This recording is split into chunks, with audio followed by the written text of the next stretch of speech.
അധ്യാപകർക്ക് വളരെയധികം ബഹുമാനം കൊടുത്തിരുന്ന ഒരു നാടായിരുന്നു നമ്മുടെ കേരളം. പഴയ കാലത്തേക്ക് ഒന്ന് നോക്കുമ്പോൾ നാം അക്ഷരം എഴുതി തുടങ്ങിയ സമയം മുതൽ നമ്മുടെ ഗുരുക്കന്മാർക്ക് വളരെ വലിയൊരു ബഹുമാനവും സ്ഥാനവും ഒക്കെ നാം നൽകിയിരുന്നു. ചെറുപ്പം മുതൽ തന്നെ അധ്യാപകരെ ഏറ്റവും ബഹുമാനിക്കുന്ന ഒരു സ്വഭാവം, ഒരു രീതി ആ കാലത്തുണ്ടായിരുന്നു. ഇന്നത്തേത് വളരെയധികം വ്യത്യസ്തമാണ്, അതെടുത്തു പറയേണ്ടതില്ലല്ലോ. ഞങ്ങളെയൊക്കെ അക്ഷരം പഠിപ്പിച്ചിരുന്നത് എഴുത്താശാന്മാരായിരുന്നു. അന്നത്തെ കാലത്ത് എഴുത്തോലയിലാണ് നാരായം കൊണ്ട് അക്ഷരമെഴുതി ആ അക്ഷരങ്ങളാണ് ഞങ്ങളൊക്കെ പഠിച്ചിരുന്നത്. അങ്ങനെ ഞങ്ങളെ പഠിപ്പിച്ചിരുന്ന ആ എഴുത്താശാനോടുള്ള ബഹുമാനവും സ്നേഹവും ആദരവും ഒക്കെ എത്രയോ വലുതായിരുന്നു. ജീവിതത്തിൽ ഒരിക്കലും മറക്കാത്ത അനുഭവങ്ങളായിരുന്നു അതൊക്കെ. അന്നത്തെ അധ്യാപകരോട് വളരെ വലിയൊരു ബഹുമാനവും സ്നേഹവും ആദരവും ഒക്കെ ഉണ്ടായിരുന്നു. അതേപോലെ തന്നെയാണ് ഒരു സ്കൂളിൽ നിന്ന് പഠനം പൂർത്തിയാക്കി മറ്റൊരു സ്കൂളിലേക്ക് പോകുമ്പോൾ, പ്രത്യേകിച്ച് SSLC ക്ലാസ്സുകളിൽ നിന്ന് കുട്ടികൾ പാസ്സായി അടുത്ത സ്ഥാപനത്തിലേക്ക് ഉപരിപഠനത്തിനായി പോകുമ്പോൾ ആ 10ാം ക്ലാസ്സിൽ പഠിപ്പിച്ച അധ്യാപകരുടെയൊക്കെ മുൻപിൽ വന്നിട്ട് അവരുടെ കാൽ തൊട്ട് തൊഴുത് അവരുടെ അനുഗ്രഹം വാങ്ങിയതിന് ശേഷമാണ് അടുത്ത ക്ലാസ്സുകളിലേക്ക് പോകാറുള്ളത്. എൻ്റെ ചെറുപ്പകാലത്ത് അങ്ങനെയൊക്കെ ചെയ്തിട്ടുണ്ട്. ഞങ്ങളെയൊക്കെ പഠിപ്പിച്ച അധ്യാപകരുടെ മുൻപിൽ പോയി അവരെ വന്ദിച്ചതിന് ശേഷം അവർ ഞങ്ങളുടെ തലമേൽ കൈവച്ച് ഞങ്ങളെ അനുഗ്രഹിച്ച് വിട്ടതൊക്കെ ഇപ്പോഴും വളരെ നന്നായി ഓർമ്മിക്കുന്നുണ്ട്. ഞാൻ കേരളത്തിൽ അധ്യാപകനായിരുന്ന സമയത്ത് ഇതേപോലെ തന്നെ ധാരാളം കുട്ടികൾ എൻ്റെ മുൻപിൽ വന്ന് അനുഗ്രഹത്തിനായി നിന്നത് ഞാൻ ഓർമ്മിക്കുന്നുണ്ട്. ഹൈസ്കൂളുകളിൽ നിന്ന് പഠനം പൂർത്തിയാക്കി അടുത്ത സ്കൂളുകളിലേക്ക് പോകുമ്പോൾ അവരെല്ലാവരും വരും, അവരുടെ തലമേൽ കൈവച്ചവരെ അനുഗ്രഹിക്കണം, അതാണ് അവരുടെ ആവശ്യം. അങ്ങനെ അവരുടെ ശിരസിൽ കൈവച്ചവരെ അനുഗ്രഹിക്കുന്നത് ഒരു വലിയ അനുഗ്രഹമായി അവർ കാണുകയാണ്. കർത്താവായ യേശുക്രിസ്തുവിൻ്റെ പരസ്യ ശുശ്രൂഷയുടെ സമയത്ത് അനേകർ തങ്ങളുടെ ശിശുക്കളെ കർത്താവിൻ്റെ അരികിലേക്ക് കൊണ്ടുവന്നു. മത്തായി എഴുതിയ സുവിശേഷം 19-ാം അധ്യായം 13 മുതലുള്ള വാക്യങ്ങളിൽ നാം അത് കാണുന്നുണ്ട്. അവൻ കൈവച്ച് പ്രാർത്ഥിക്കേണ്ടതിന് ചിലർ ശിശുക്കളെ അവൻ്റെ അടുക്കൽ കൊണ്ടുവന്നു എന്നാണ് അവിടെ എഴുതിയിട്ടുള്ളത്. ലൂക്കോസിൻ്റെ സുവിശേഷം 18-ാം അധ്യായത്തിൽ 15 മുതലുള്ള വാക്യങ്ങൾ നാം വായിക്കുമ്പോൾ അവിടെയും ഇതേ കാര്യം കാണാൻ കഴിയും. അവിടെ എഴുതിയിരിക്കുന്നത് അവൻ തൊടേണ്ടതിന് ചിലർ ശിശുക്കളെയും അവൻ്റെ അടുക്കൽ കൊണ്ടുവന്നു എന്നാണ്.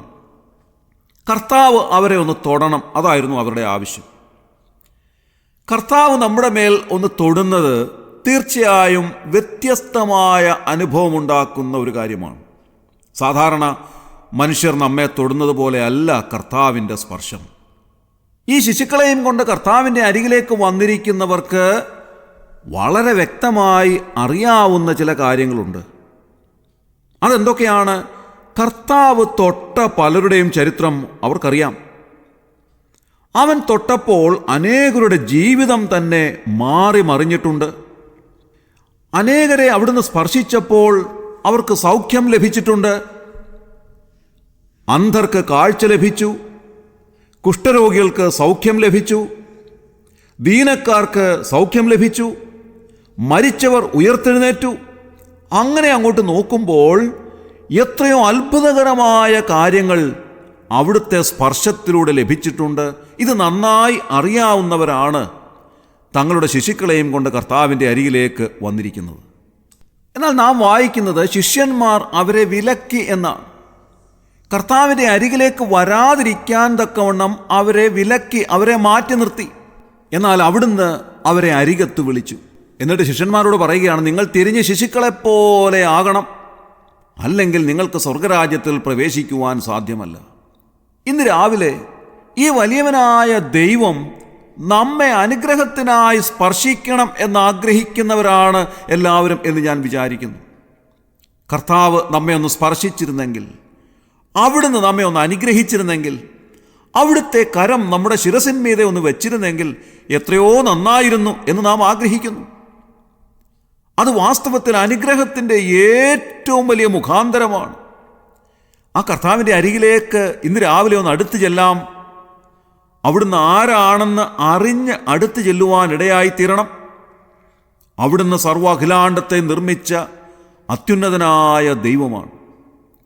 സർവവ്യാപിയായ ദൈവമാണ്. സർവശക്തനായ ദൈവം, സർവത്തിൻ്റെ ഉടമസ്ഥനായ ദൈവം, അപ്പോസ്തലനായ യോഹന്നാൻ കാണുന്നത് പോലെ അഗ്നിജ്വാലയ്ക്കൊത്ത കണ്ണുള്ള വലിയവനായ ദൈവം, ആ ദൈവത്തിൻ്റെ അരികിലേക്ക് ഇന്ന് രാവിലെ പരമാർത്ഥ ഹൃദയത്തോടെ അടുത്ത് ചെല്ലുവാൻ നമുക്ക് സാധിക്കണം. അതിന് ദൈവം നമുക്ക് അനുവാദം നൽകിയിരിക്കുന്നു കർത്താവായ യേശുക്രിസ്തുവിലൂടെ. യേശുക്രിസ്തുവിലൂടെ അല്ലാതെ ആർക്കും പിതാവിൻ്റെ അരികിൽ എത്തിച്ചേരുവാൻ സാധ്യമല്ല. നാം വായിക്കുന്നത് പോലെ ദൈവം ഒരുവനല്ലോ, ദൈവത്തിനും മനുഷ്യർക്കും മധ്യസ്ഥനും ഒരുവൻ തന്നെ. എല്ലാവർക്കും വേണ്ടി മറുവിലയായി തന്നെത്താൻ കൊടുത്ത മനുഷ്യനായ ക്രിസ്തുയേശു തന്നെ. ആ ക്രിസ്തുയേശുവിലൂടെ പിതാവാം ദൈവത്തിൻ്റെ അരികിലേക്ക് അടുത്ത് ചെല്ലുവാൻ നമുക്ക് അനുവാദമുണ്ട്. ശിശുക്കളെയും കൊണ്ട് വന്നവരെ ശിഷ്യന്മാർ വിലക്കിയതുപോലെ ഒരു പക്ഷേ ദൈവസന്നിധിയിലേക്ക് വരുവാൻ നമ്മെ വിലക്കുന്ന ഒത്തിരി കാര്യങ്ങൾ നമ്മുടെ ജീവിതത്തിൽ ഉണ്ടാകാം. എന്നാൽ ദൈവവചനം നമ്മോട് പറയുന്നത് അതെല്ലാം ദൈവസന്നിധിയിലേക്ക് ഇറക്കി വെച്ചിട്ട്, എല്ലാം ഏറ്റുപറഞ്ഞുപേക്ഷിച്ചിട്ട് കർത്താവിൻ്റെ അരികിലേക്ക് ചെല്ലുവാൻ നമുക്ക് അനുവാദമുണ്ട് ക്രിസ്തുയേശുവിലൂടെ. അങ്ങനെ നമുക്കിന്ന് രാവിലെ വലിയവനായ ദൈവത്തിൻ്റെ അരികിലേക്കൊന്ന് അടുത്ത് ചെല്ലാം. ഈ സർവ്വ അഖിലാണ്ടത്തിൻ്റെയും സൃഷ്ടാവായ അത്യുന്നതനായ ദൈവത്തിൻ്റെ അരികിലേക്ക് ഇന്ന് രാവിലെ ക്രിസ്തുയേശുവിലൂടെ അടുത്ത് ചെല്ലുവാൻ നമുക്ക് സാധിക്കട്ടെ. അവിടുന്ന് നമ്മെ ഒന്ന് തൊടുവാൻ ഇടയാകട്ടെ. അങ്ങനെ ക്രിസ്തുയേശുവിലൂടെ പിതാവാം ദൈവത്തിൻ്റെ അരികിലേക്ക് അടുത്ത് ചെല്ലുമ്പോൾ ആ തേജോപുഞ്ചത്തെ കാണുവാൻ നമുക്കിടയാകുമ്പോൾ എത്രയോ അനുഗ്രഹകരമായൊരു അനുഭവമാണ് നമ്മുടെ ജീവിതത്തിൽ ഉണ്ടാകുന്നത്. ഈ പ്രഭാതത്തിൽ അതിന് ദൈവം നമ്മെ സഹായിക്കട്ടെ എന്ന് ഞാൻ പ്രാർത്ഥിക്കുകയാണ്.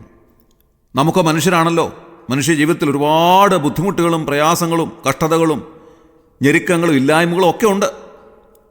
നമ്മുടെ മനസ്സിനെ വല്ലാതെ വിഷമിപ്പിക്കുന്ന ഒരുപാട് ചിന്തകളുണ്ടാകാം. എന്നാൽ ഇന്ന് രാവിലെ ഇതെല്ലാം നാം ദൈവസന്നിധിയിലേക്ക് ഇറക്കി വയ്ക്കുവാനായി പോവുകയാണ്. നിന്റെ ഭാരം യഹോവയുടെ മേൽ വെച്ചുകൊള്ളുക, അവൻ നിന്നെ പുലർത്തും എന്നാണ് എഴുതിയിരിക്കുന്നത്. അവൻ നിങ്ങൾക്കായി കരുതുന്നതാകയാൽ നിങ്ങളുടെ സകല ചിന്താകുലവും അവൻ്റെ മേലിട്ടുകൊള്ളുവീൻ എന്ന് എഴുതിയിരിക്കുന്നു. അതുകൊണ്ട് ഇന്ന് രാവിലെ സകല ഭാരങ്ങളും പ്രയാസങ്ങളും കർത്താവിൻ്റെ അരികിലേക്ക് ഇറക്കി വയ്ക്കുവാൻ നമുക്ക് സാധിക്കട്ടെ. അവിടുത്തെ അരികിലേക്ക് നാം ചെല്ലുമ്പോൾ അവിടുന്ന് നമ്മെ സ്പർശിക്കുന്നു, നമ്മെ അനുഗ്രഹിക്കുന്നു. അവിടുത്തെ കരം നമ്മുടെ ശിരസിന് മേൽ വെച്ച് നമ്മെ തൊടുന്നു. നാം അനുഗ്രഹിക്കപ്പെട്ടവരായി തീരുന്നു. ഇത് വിശ്വസിക്കുവാൻ നമുക്ക് സാധിക്കുമോ പ്രിയമുള്ളവരെ? യേശുക്രിസ്തുവിനെ രക്ഷിതാവും കർത്താവുമായി സ്വീകരിച്ചിരിക്കുന്ന ഏതൊരു വ്യക്തിക്കും ഇന്ന് രാവിലെ അതിന് സാധിക്കും എന്ന ദൈവവചനം നമുക്ക് ഉറപ്പ് നൽകുകയാണ്. ആ യേശുക്രിസ്തുവിലുള്ള അടിയുറച്ച വിശ്വാസത്താൽ അത്യുന്നതനായ ദൈവത്തിൻ്റെ അരികിലേക്ക് ഇന്ന് രാവിലെ അടുത്ത് ചെല്ലുവാനും ആ കൃപാസനത്തിൻ്റെ അരികിൽ ചെന്ന് നിൽക്കുവാനും അവിടുത്തെ തേജസ് നമ്മുടെ വിശ്വാസ കണ്ണുകൾ കൊണ്ട് കാണുവാനും നാം അവിടുത്തെ മുൻപാകെ അനുഗ്രഹത്തിനായി യാചിക്കുവാനും ഇടയാകുമ്പോൾ കർത്താവ് അവിടുത്തെ കരം നമ്മുടെ ശിരസിന്മേൽ വെച്ച് നമ്മെ അനുഗ്രഹിക്കുന്ന അനുഗ്രഹീതമായ അനുഭവം ഉണ്ടാകും എന്നുള്ള കാര്യത്തിന് രണ്ട് പക്ഷമില്ല. അങ്ങനെ അവിടുന്ന് ഇന്ന് രാവിലെ നമ്മെ തൊടുമ്പോൾ നമ്മുടെ പ്രയാസങ്ങളെല്ലാം നീങ്ങിപ്പോകുന്നു. നമുക്ക് സൗഖ്യം ലഭിക്കുന്നു. ശാരീരികമായ സൗഖ്യവും മാനസികമായ സൗഖ്യവും മനസ്സിനാവശ്യമായ ബലവും ധൈര്യവും മുൻപോട്ട് ജീവിക്കുവാൻ ആവശ്യമായ എല്ലാ ദൈവകൃപയും ധാരാളമായി നമുക്ക് ലഭിക്കുന്നു. ഇന്ന് രാവിലെ ആ ഒരു അനുഭവത്തിനായി നമുക്ക് പ്രാർത്ഥിക്കാം. കർത്താവ് നമ്മെ സഹായിക്കട്ടെ, അവിടുന്ന് നമ്മെ സ്പർശിക്കട്ടെ, അവിടുന്ന് നമ്മെ അനുഗ്രഹിക്കട്ടെ, അവിടുത്തെ ശക്തി നമ്മിലേക്ക് നൽകട്ടെ. ഇന്നത്തെ ദിവസം ജീവിക്കുവാൻ ആവശ്യമായ എല്ലാ ധൈര്യവും ബലവും ആരോഗ്യവും കൃപകളും ധാരാളമായി പ്രാപിക്കുവാൻ കർത്താവ് നമ്മെ സഹായിക്കട്ടെ. ഈ അടിയുറച്ച വിശ്വാസത്തോടെ ദൈവസന്നിധിയിലേക്ക് അടുത്തിയെല്ലാം നമ്മുടെ കണ്ണുകളെ അടയ്ക്കാം, പ്രാർത്ഥിക്കാം. ക്രിസ്തുയേശുവിലൂടെ അതിവാത്സല്യമായി ഞങ്ങളെ സ്നേഹിക്കുന്ന സ്വർഗീയ പിതാവാം നല്ല ദൈവമേ, അനുഗ്രഹകരമായ പ്രഭാതത്തിൽ ഉണർന്നെഴുന്നേൽപ്പാൻ ഞങ്ങളെ സഹായിച്ചതിനായി ഞങ്ങൾ നന്ദിയോടെ സ്തോത്രം ചെയ്യും. കർത്താവേ, ഇന്ന് രാവിലെ ഞങ്ങൾ അവിടുത്തെ സന്നിധിയിലേക്ക് അടുത്ത് വരികയാണ്. അവിടുന്ന് ഞങ്ങളെ അനുഗ്രഹിക്കുന്ന ദൈവമാകയാൽ ഞങ്ങൾ നന്ദി പറയുന്നു. ക്രിസ്തുയേശുവിലൂടെ അവിടുത്തെ സന്നിധിയിൽ അടുത്തു വരുവാൻ ഞങ്ങൾക്ക് അവിടുന്ന് നൽകിയിരിക്കുന്ന അനുവാദത്തിനായി ഞങ്ങൾ നന്ദിയോടെ സ്തോത്രം ചെയ്യുന്നു. ഇന്ന് രാവിലെ അവിടുന്ന് ഞങ്ങളുടെ മേൽ അവിടുത്തെ കരം വെച്ച് ഞങ്ങളെ അനുഗ്രഹിക്കണമേ കർത്താവേ. അവിടുത്തെ കരം കൊണ്ട് ഞങ്ങളെ സ്പർശിക്കണമേ എന്ന് പ്രാർത്ഥിക്കുന്നു. അവിടുന്ന് ഞങ്ങളെ അനുഗ്രഹത്തിനായി തൊടണമേ എന്ന് ഞങ്ങൾ അപേക്ഷിക്കുന്നു. ഞങ്ങളുടെ എല്ലാ പ്രയാസങ്ങളും ഭാരങ്ങളും ബുദ്ധിമുട്ടുകളും വിഷമങ്ങളും ഞങ്ങളെ വല്ലാതെ പ്രയാസപ്പെടുത്തുന്ന എല്ലാ ചിന്തകളും ഇന്ന് രാവിലെ അവിടുന്ന് ഞങ്ങളെ സ്പർശിക്കുമ്പോൾ നീങ്ങിപ്പോകുന്നു എന്ന് ഞങ്ങൾ കാണുന്നു കർത്താവേ. ഈ ശുശ്രൂഷയെ സംബന്ധിച്ച് എല്ലാവരെയും അവിടുന്ന് അനുഗ്രഹിക്കണമേ. വിശ്വാസത്തോടെ അവിടുത്തെ സന്നിധിയിലേക്ക് വന്നിരിക്കുന്ന എല്ലാവരെയും അവിടുന്ന് തൊടണമേ എന്ന് ഞങ്ങൾ അപേക്ഷിക്കുകയാണ്. അവിടുന്ന് ഞങ്ങളെ തൊടുമ്പോൾ ഞങ്ങൾക്ക് ലഭിക്കുന്ന ആത്മാവിൻ്റെ ശക്തിയാൽ ഇന്നത്തെ ദിവസം ജീവിപ്പാൻ ഞങ്ങളെ അവിടുന്ന് ഒരുക്കണമേ കർത്താവേ. അവിടുന്ന് അങ്ങനെ ചെയ്തതിനായി ഞങ്ങൾ നന്ദി പറയുന്നു. ഞങ്ങളെ അവിടുന്ന് സ്പർശിച്ചതിനായി ഞങ്ങൾ നന്ദിയോടെ സ്തോത്രം ചെയ്യുന്നു. അവിടുത്തെ ശക്തി ഞങ്ങൾക്ക് നൽകുന്നതിനായി ഞങ്ങൾ നന്ദിയോടെ സ്തുതിക്കുന്നു. ഞങ്ങളുടെ ക്ഷീണവും പ്രയാസങ്ങളെല്ലാം അവിടുന്ന് മാറ്റുന്നതിനായി ഞങ്ങൾ നന്ദിയോടെ സ്തോത്രം ചെയ്യുന്നു. ഞങ്ങളുടെ പ്രാർത്ഥന കേട്ടതിനായി സ്തോത്രം.